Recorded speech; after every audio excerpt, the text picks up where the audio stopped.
അത് ഒരു ചെറുപ്പം മുതലേ പേടിയിൽ ഒരു ജീവിച്ച ആൾക്കാരാണ്. ഇത് മൊത്തം സ്ക്രിപ്റ്റ് ആണെന്ന് പറയുമ്പോ ജീവിതം മൊത്തം സ്ക്രിപ്റ്റ് ആണെന്ന് ആളുകൾ നിങ്ങൾ ഒരുമിച്ച് വളർന്ന ആൾക്കാരല്ലേ?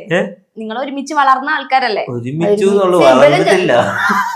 ഇവര് ചക്കര ഒരുമിച്ച് ഒരു ഇതിലായിരുന്നു. മറ്റേ മൂത്തോള് വേറെ ആയിരുന്നു.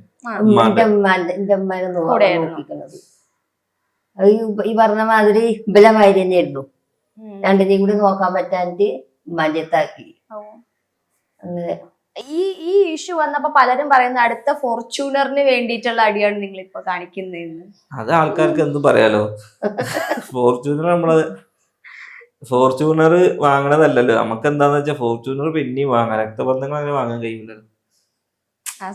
പൈസക്ക് വേണ്ടിട്ട് നമുക്ക് എന്തും ചെയ്യാം. പക്ഷെ നമ്മളതിന് നിന്നില്ലാന്ന് മാത്രം. സ്വയം കരുവാരി തേച്ചിട്ട് പൈസ ഉണ്ടാക്കിയിട്ട് എന്താ കാര്യമുള്ള? ഒരു കാര്യമില്ല.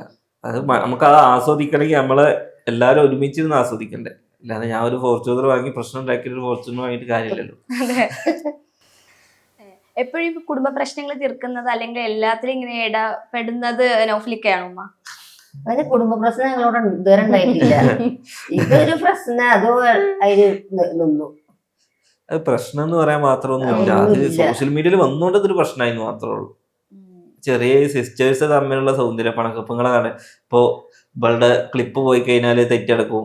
ഇവളല്ല, സാധാരണ സിസ്റ്റേഴ്സ് എന്താവും, ഇന്റെ ചുരിദാർ ഓടിട്ട് പോയി, അല്ലെങ്കിൽ ഇന്റെ കുട്ടിയുടെ ഇത് മുറിക്കുമ്പോ വന്നില്ല. ചിലപ്പോ നേരത്തെ ഓരോ സംഭവങ്ങളാവാം. അത്രേ ഉള്ളൂ.